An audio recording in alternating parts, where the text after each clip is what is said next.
Hi friends, welcome to my channel. ఈరోజు electrical current కుక్కర్లో veg pulao తయారు చేయడం ఎలాగో వీడియోలో చూసి నేర్చుకుందాం. ముందుగా కరెంట్ రైస్ కుక్కర్లో మనం గిన్నె పెట్టుకొని అందులో ఆయిల్ పోసుకొని జీలకర్ర మసాలా దినుసులు వేసుకొని దాన్ని బాగా వేగనియాలి.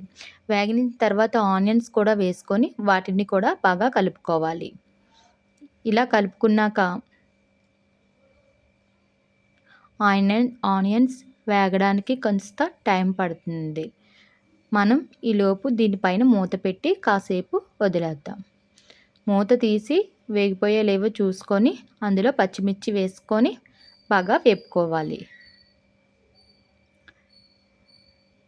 వేపుకున్నాక కరివేపాకు కూడా వేసుకొని బాగా కలుపుకోండి. ఇందులోనే జీడిపప్పు కూడా వేసుకొని బాగా కలుపుకోండి.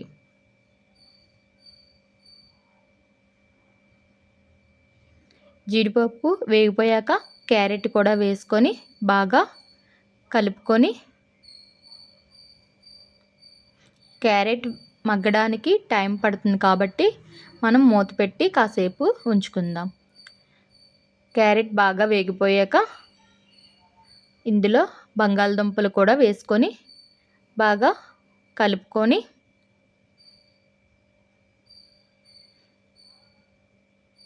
తర్వాత టమాటా కూడా వేసుకొని బాగా కలుపుకుందాం.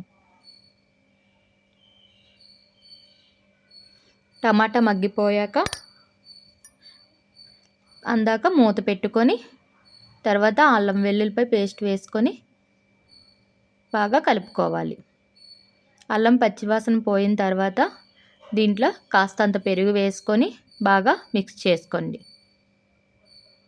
తర్వాత పచ్చికారము సరిపడంత కారం వేసుకోండి, మీకు ఎంత కావాలంటే అంత. తర్వాత బిర్యానీ పౌడర్, గరం మసాలా పౌడర్ వేసుకొని బాగా కలుపుకోండి.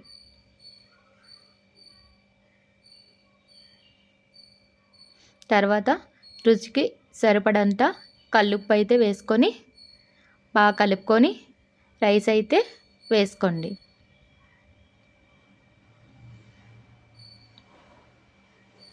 ఈ రైస్ని కూడా అంతటి బాగా కలుపుకోండి.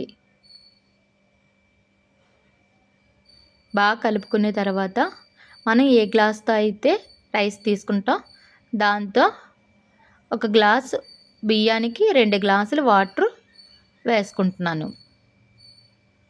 ఇలా అయితే బిర్యానీ వెజ్ పలావ్ పర్ఫెక్ట్గా వస్తుంది.